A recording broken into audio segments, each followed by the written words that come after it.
अरे महाराज, मैं आपका शरण में आऊँ।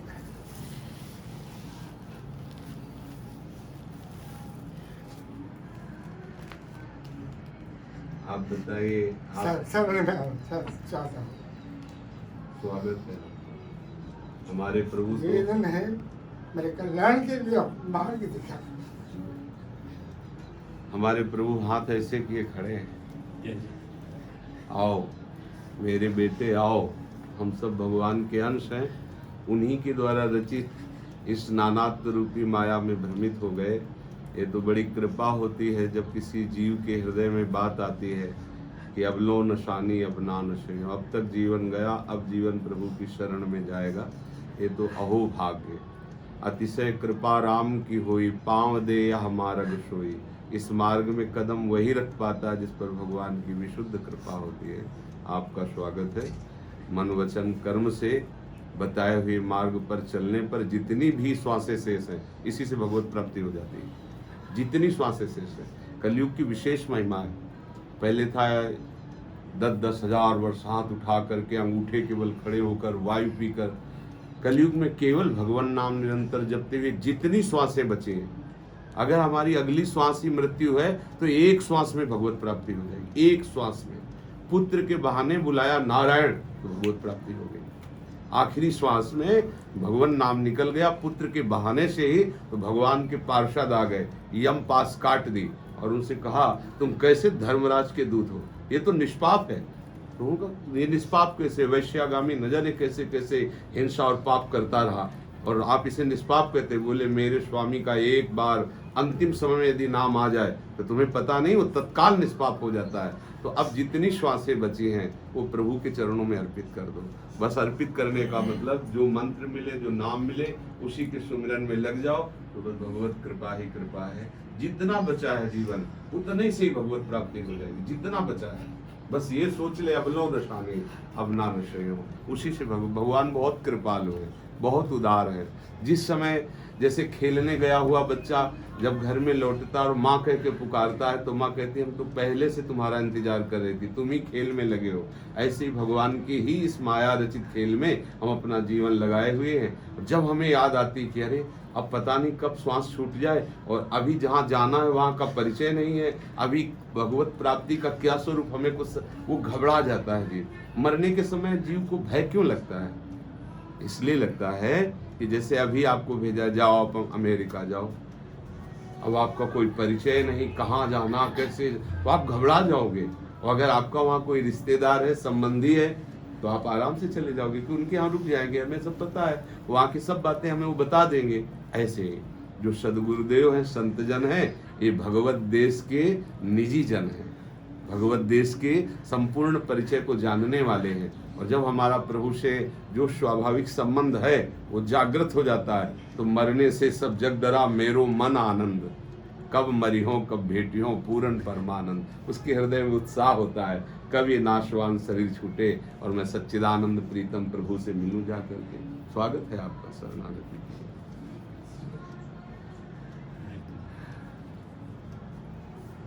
आराम से बैठ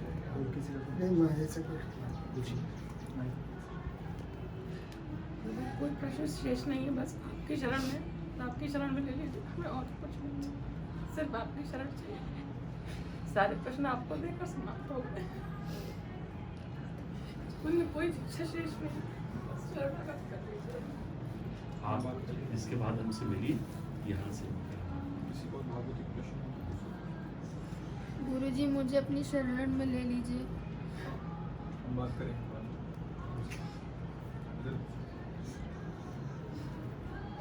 उनको शरणागत शरण। हाँ, अभी जब यहाँ से जाना तो इनसे बात, ये लोग कुछ प्रश्न करते हैं, वो कैसे नाम है, या आप प्याज लहसुन तो नहीं खाते, आपका क्या उद्देश्य है भगवत पर। तो हम एक एक से प्रश्न करें वहीं बार बार, तो फिर ये सेवा इनको दे दी, तो आप इसमें बैठा कर प्रश्न कर लेते हैं, आपका पता, आपका नाम, और उनको लगा कि इसी बार में देना तो इसी बार में, अगर इनको लगा कि ये 2-4 बार आइए तो राधा वल्लभ श्री हरिवंश नाम रख कीजिए वैसे ही, और फिर आज देखो हमारी तरफ से स्वीकृति ना भी हो और तुम्हारी तरफ से स्वीकृति हो जाए तो काम हो जाएगा। हम तुम्हें शिष्य बिल्कुल नहीं माने और आपने मन वचन कर्म से गुरु मान लिया, आपका काम हो जाएगा। और हम खुद चिल्लाएं कि आप हमारे शिष्य हो, लेकिन आप हमारी बात न मानो तो काम नहीं होगा। द्रोणाचार्य जी ने एकलव्य को निकाल दिया कि हम तुमको धनुर्विद्या नहीं देंगे, हम राजपुत्रों को धनुर्विद्या देते हैं, उनको भील जंगल के हम तुम्हें नहीं देंगे। उन्होंने कहा हमने तो गुरु मान लिया आपको, मन से प्रणाम किया और वैसे ही आकृति मिट्टी की बना करके और रोज उनकी पूजा करके प्रणाम करके धनुष पे प्रत्यंचा चढ़ाते। तो अर्जुन को जो साक्षात द्रोणाचार्य जी ने सिखाया उससे कई गुना बढ़कर धनुर्धर एकलव्य था, कई गुना बढ़कर। जितने में अर्जुन ने एक बाण मारे, आवाज उसकी पूरी नहीं हो पाई और पूरा मुख बाणों से भर दिया। होगा ऐसा धनुर्धर, अर्जुन को आश्चर्य हुआ। नजदीक गए तो उन्होंने कहा कि तुमको और तुम्हारे गुरु को दोनों को हम प्रणाम करते हैं, इतनी श्रेष्ठ धनुर्विद्या तुम्हें किसने सिखाई, कौन है तुम्हारे गुरु? तो उनका भगवान द्रोणाचार्य। उनका ऐसा कैसे हो सकता है, तुम्हें कभी गुरु जी के पास देखा नहीं और गुरु जी ने तो सर्वश्रेष्ठ धनुर्धर का मुझे आशीर्वाद दिया और मैं स्वयं निर्णय करता हूं कि तुम्हारे समान मैं धनुर्धर नहीं हूं। तब उन पूरी बात बताई। तो देखो, शिष्य को गुरु ने हटा दिया, लेकिन शिष्य को हटा दिया, नहीं सिखाएंगे। शिष्य ने ठान लिया कि अब हमारे गुरुदेव तो आप ही हो। बात हो गई, क्योंकि गुरु सच्चिदानंद तत्व है, मनुष्य भेष में भरे है पर वो सच्चिदानंद तत्व है। अगर गुरु का वर्ण तुम कर लो तो दीक्षा कभी भी मिले तुम्हारी बात हो गई। नहीं तो कितने ऐसे दीक्षा लेकर के भी परमार्थ विहीन जीवन व्यतीत कर रहे हैं, तो क्या हुआ? उनको लगता है हम गुरुमंत्र, और अपराध बनता है। दीक्षा लेकर के मनमानी भोजन, मनमानी आचरण, मनमानी गंदी बातें, तो वो और मतलब दूषित हो जाता है। कम से कम जैसे आज आप दीक्षा के लिए बोल रहे हैं, तो अब तक जैसे जो भी गलतियां हुई, दीक्षा लेते ही नया जन्म होता है और उधर का सब क्रास लग जाता है। अब जो जानबूझकर फिर करोगे तो जो क्रास लगा था वो प्लस में आ जाएगा, वो जुड़ जाएगा। अगर घोर पापी हो रहा भी निश्चय कर ले कि बस प्रभु मैं आपके सब माफ कर देंगे, उनका स्वभाव है। अपि चेत्सु दुराचारो भजते माम अनन्य भाग साधुरिव समंतव्या सम्यक व्यवसिता। ऐसा भगवान कह रहे, महान दुराचारी हो पर उसने सम्यक बुद्धि से निश्चय कर लिया कि भगवान के सिवा हमारा कल्याण कोई नहीं कर सकता, अब भगवान के सिवा मेरा कोई नहीं, तो भगवान कह रहे मैं उसे साधु बना देता हूँ। और ऐसे उदाहरण है इतिहास में कि बड़े बड़े हिंसक, चोर, व्यभिचारी भगवान के महान भक्त ब्रह्म ऋषि बन गए। वाल्मीकि भय ब्रह्म समाना।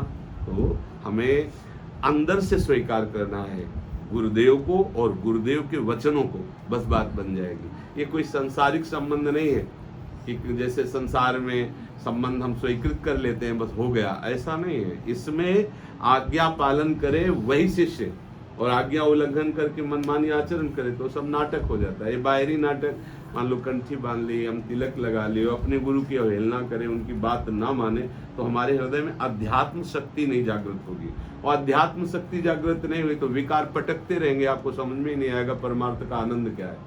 एक भगवदानंद है, तो विषयानंद का त्याग करके भगवदानंद की अनुभूति करने पर ही आपको पता चलेगा कि शास्त्र जो जो बोल रहे हैं सब सत्य है। अब विषयानंद का त्याग नहीं, भगवदानंद का अनुभव नहीं, तो लगता है कि क्या आनंद है, कुछ भी करो अंतिम में विश्राम तो विषयों में ही मिलता है। ये खा लें, ये सूंघ लें, ये देख लें, ये छू लें, ये भोग लें। भगवदानंद किसे कहते हैं? जब सही मार्ग में चलोगे तो जिन भोगों के लिए लोग एक दूसरे की हिंसा करते हैं वो भोग तुम्हें ऐसे दिखाई देंगे, मलवत बमनवत।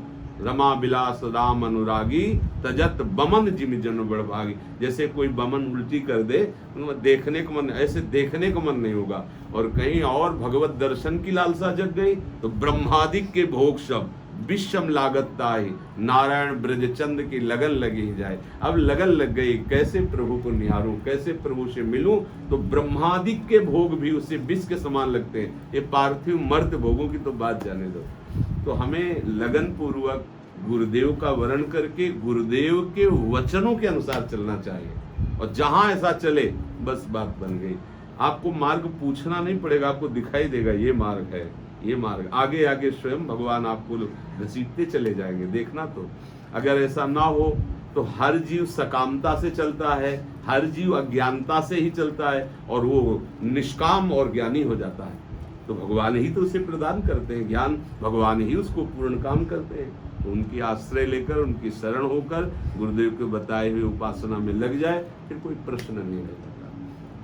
भगवान जब कृपा करते हैं तब संतों का सानिध्य मिलता है। जैसे आप लोग सामने बैठे हो तो ऐसे नहीं बैठे हो, ये प्रभु कृपा करके आपको प्रेरित किए, आप आए, ये प्रभु का दुलार है कि अपने जनों से वो आपका संग करवा रहे हैं, अपने प्रति वो आकर्षण कर रहे हैं। नहीं तो हम संसार में इतने भूल जाते हैं कि रामकृष्ण हरि बोलने की इच्छा ही नहीं होती, बस वही संसार का चिंतन, वही भोगों का चिंतन। ऐसा लगता है यहाँ की उन्नति, यहाँ का विषय विलास, यहाँ का जन समुदाय, ये सब सत्य है, ऐसा लगता है।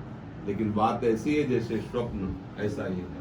भगवान शंकर कह रहे हैं, उमा कहूँ मैं अनुभव अपना, सत हरि भजन जगत सब सपना। ये स्वाप्निक है, बदलता चला जा रहा है, परिवर्तन होता चला, सब भाग रहे हैं, विश्राम कहीं किसी को नहीं है, सब भोग रहे हैं, विश्राम शांति किसी को नहीं, सब संग्रह कर रहे हैं, तृप्ति किसी को नहीं। समझो तो ये भूत के लड्डू है, खाते खाते जीवन व्यतीत हो गया, अब पेट ही नहीं भर रहा, भोगते भोगते जीवन व्यतीत हो गया, कभी तृप्ति ही नहीं हो रही है। क्या ये कैसा जादू है भगवान का?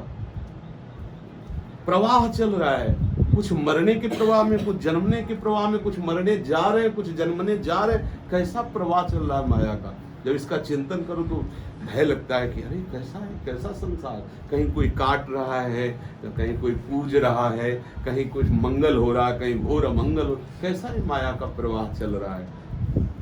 तभी मन उठता है, ऐसी माया से प्रभु मुझे बचा लो, अब अपनी शरण में, अब ये दुख में संसार पुनः मुझे जन्म लेकर के इसमें ना आना पड़े, ऐसा लगता है।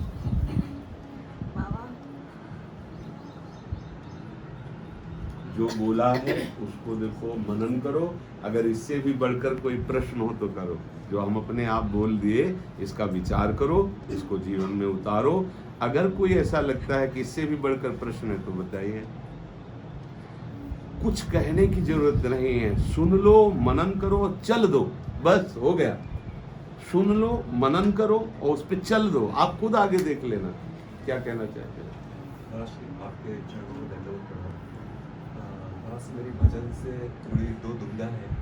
पिछले 1 साल से ज़्यादा करीब हो गया मैं हरे कृष्ण महामंत्र का जाप करता हूँ, पर मैं जहाँ आश्रम में रहता हूँ वहाँ गुरु के प्रति मेरे मन में अभी दीक्षा का भाव नहीं है और आपकी वाणी मुझे आकर्षित करती है। एक तो ये सवाल, दूसरा इसमें कि मुझे जो रस रीति है उसकी समझ बिल्कुल नहीं है। और देखो, रस रीति की समझ की तरफ अभी नहीं चलना चाहिए, अभी चलना चाहिए जीवन मुक्तता की तरफ, कि मेरे को काम न परास्त कर पावे, मेरे को क्रोध न परास्त कर पावे, मेरे को मोह न परास्त कर पावे, मैं छोटी छोटी बातों में, चिंतन में अपने वृत्तियों को न दे पाऊँ, कोई भी आकर्षण मुझे आकर्षित न कर पावे, एक केवल प्रभु मेरे हैं ऐसा मेरे हृदय में आए। इसके बाद हम उन प्रभु से कैसे प्यार करते हैं, दास बनकर, मित्र बनकर, कांता भाव से, सहचर्य, ये सब आगे की बातें। अगर हम ककाहरा पढ़ने वाले विद्यार्थी से पीएचडी के ग्रंथ की बात बताने लगेंगे तो नहीं समझ पाएगा। तो हम लोगों को रस रीति के चक्कर में भी नहीं पढ़ना चाहिए, अभी तो विषय रस त्याग और भगवदानंद की तरफ आकर्षण होने की बात अंदर आनी चाहिए। हम छत की बात तब देखें जब प्रथम सीढ़ी में तो खड़े हो जाए, अभी तो हमारी प्रथम सीढ़ी में ही खड़े होने की सामर्थ्य नहीं आई है।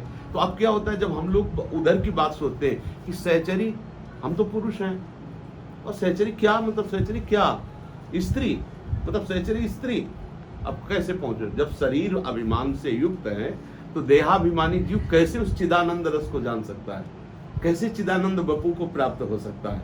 इसलिए पहले हमें चाहिए कि कदम बढ़ाते चले जाएं, आगे का जब दृश्य दिखाई देगा तो पागल हो जाओगे अपने आप। बेशुद्ध थे थे बचन मिथुन मुख निसरत, सुन सुन देह दशा, ये परम हंसों का रस है। चल रहे लीला, डूब रहे, जिन श्री कृष्ण की एक झांकी पाकर भगवान महादेव उन्मत्त हो जाते हैं। समझो, मंदी कृत्य मुकुंद सुंदर पद द्वंद्वार विंदामलो, प्रेमानंद ममंद मिंदु तिलकान, इंदु तिलक भगवान शिव उन्माद कंदम परम, परम उन्माद में होकर नृत्य करने लगते।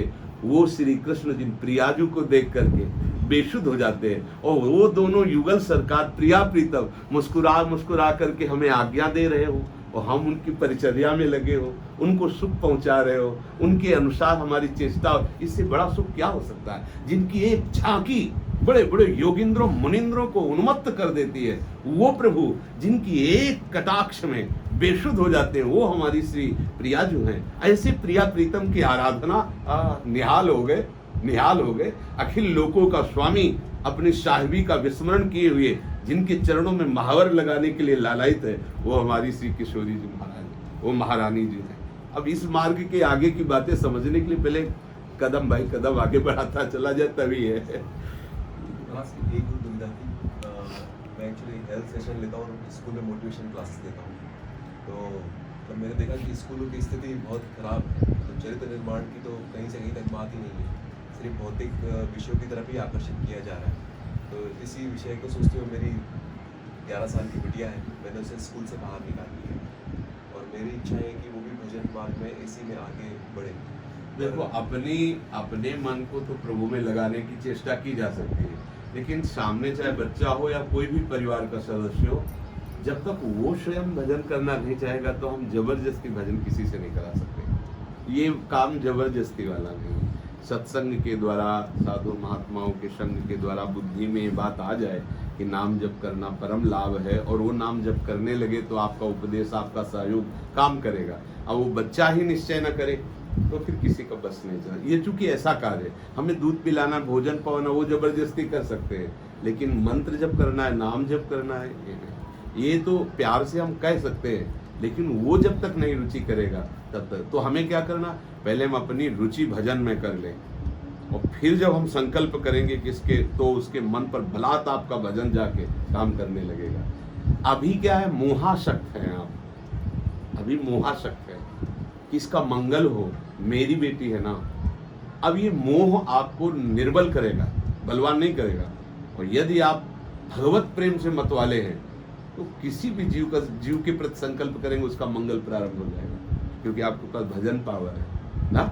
आप पहले खुद भजन में लगिए, खुद अच्छे आचरण वाले बनिए, तो आपका संकल्प, आपका संग, क्योंकि आपके ही अंश से प्रकट है, उसका प्रभाव पड़ेगा। ठीक है ना। हाँ, जबरदस्ती नहीं किया जा सकता है। और ये कि लोक में आजकल ये सब बढ़ रहा है, उसका प्रधान कारण है आहार और संग। आहार और संग।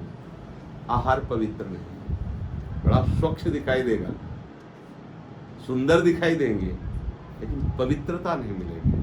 तो पवित्रता ना होने के कारण बुद्धि आकर्षित हो जाती है नाना प्रकार के प्रलोभनों में, विषयों में।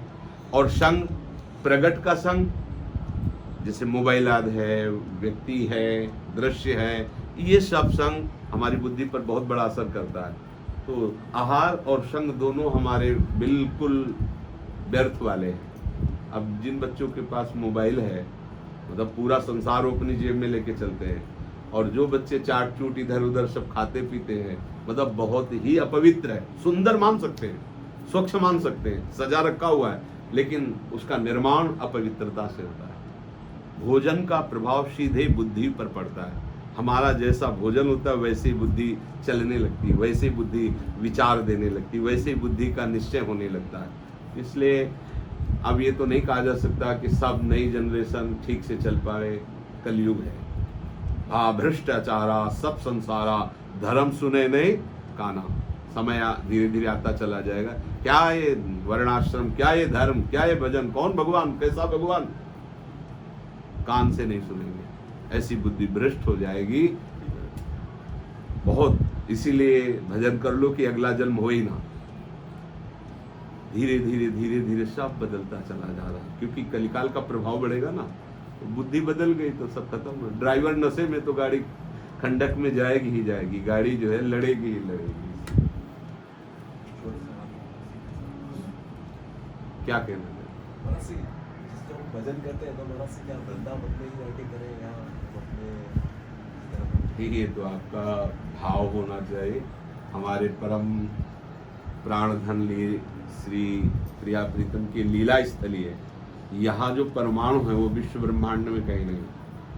अब यहाँ बराबर हम रह सकें, ऐसा व्यवहार में अनुमति ना हो, व्यवहार में कर्तव्य कर्मों में आप फंसे हो, तो यहाँ की रज और चरणामृत साथ रखे और खूब भजन करे जहाँ भी रहे, क्योंकि यहाँ बराबर रह सके ऐसा सौभाग्य सबको नहीं मिलता है। यद्यपि परम मंगल है, यहाँ तो क्या, यहाँ भजन ही भजन है। अगर देखो ना तो यहाँ की वायु, यहाँ की लताएं, यहाँ की रज, यहाँ तो गली गली सब नाम गूंज रहा है। भगवत धाम है तो इसकी महिमा है। कुछ भजन न हो तो धाम में वास करना अपने आप बहुत बड़ा भजन है, धाम है ना। पर अब सबको यदि सौभाग्य ना हो तो रज ले जाए और चरणामृत ले जाए और खूब नाम जप करे, तो जहाँ भी रहेगा वो धाम का आश्रय लिए, शरीर छूटने पर धाम ही आ जाएगा। जो जिसका आश्रय लेता वहीं पहुंच जाता है। मनन करो, जो सत्संग में सुनो उसको कुछ न कुछ पकड़ो।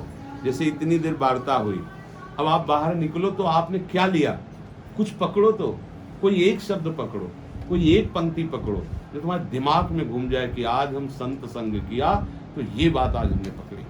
अब उसको कहो मत किसी से, उसको अंदर ही, अब उसको आचरण में उतारो। अभी महात्मा बन जाओगे, अभी भजन मार्ग शुरू हो जाएगा। अब सुन करके गए बाहर, अब आपसे पूछा जाए क्या सुना, नहीं बहुत बढ़िया था, कई लोगों ने प्रश्न किया, बड़ा उत्तर दिया, नहीं आपने क्या पकड़ा, ये सुना बस। श्रोता सोई परम सुजान, सुनत चित रति करे।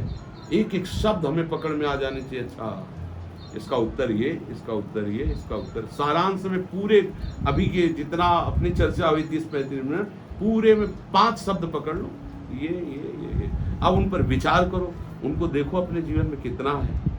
अभी आगे बढ़ना शुरू हो। अब क्या होता है, हम लोग घंटों सत्संग सुनते हैं, पकड़ते एक शब्द नहीं। कुछ लोगों का स्वभाव होता है, काम कर रहे हैं, सत्संग सुन रहे हैं, अच्छा है, पर वो केवल सुन ही रहे, पकड़ नहीं रहे, तो कोई खास बात नहीं, कोई खास बात नहीं। उसको पकड़ो, उस पर चलो।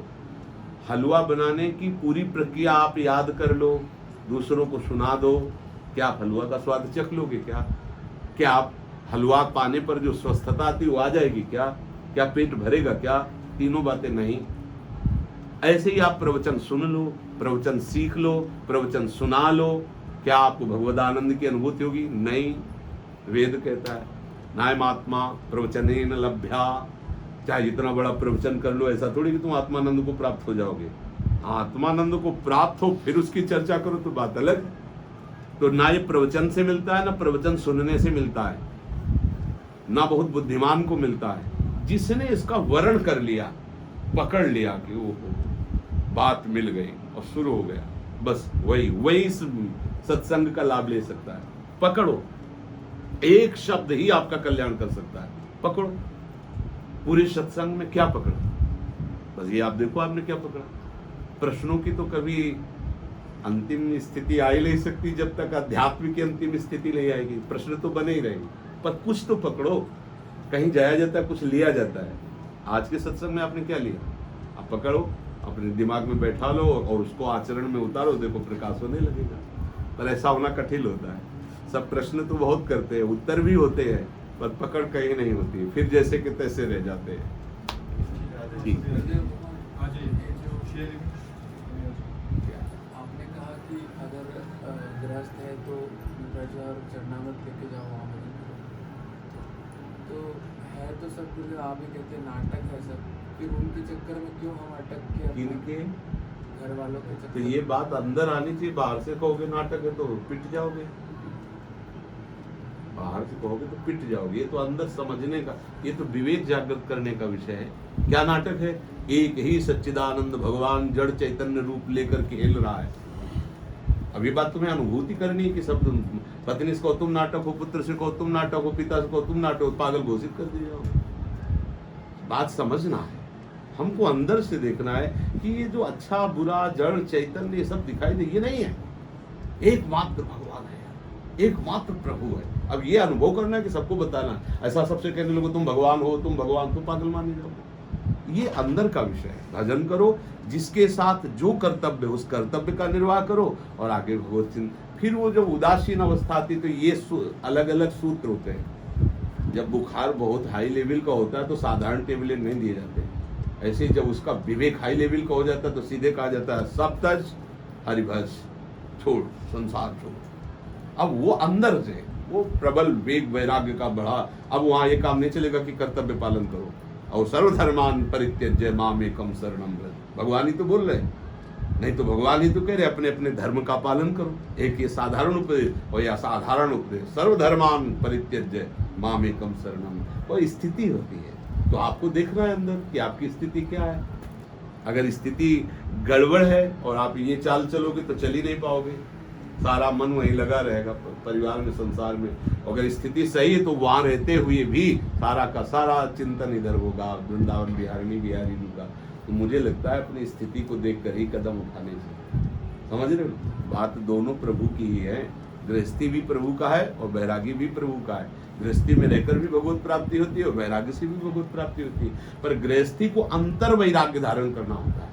वैरागी बाहर का वैरागी और अंतर का दोनों का होता है, लेकिन गृहस्थी बाहर का रागी दिखाई देगा, परिवार है, घर मकान है, सब संग्रह, लेकिन अंदर से वो केवल प्रभु को अपना मानता है, केवल प्रभु के भजन में। ये बात समझना ठीक है। आप तो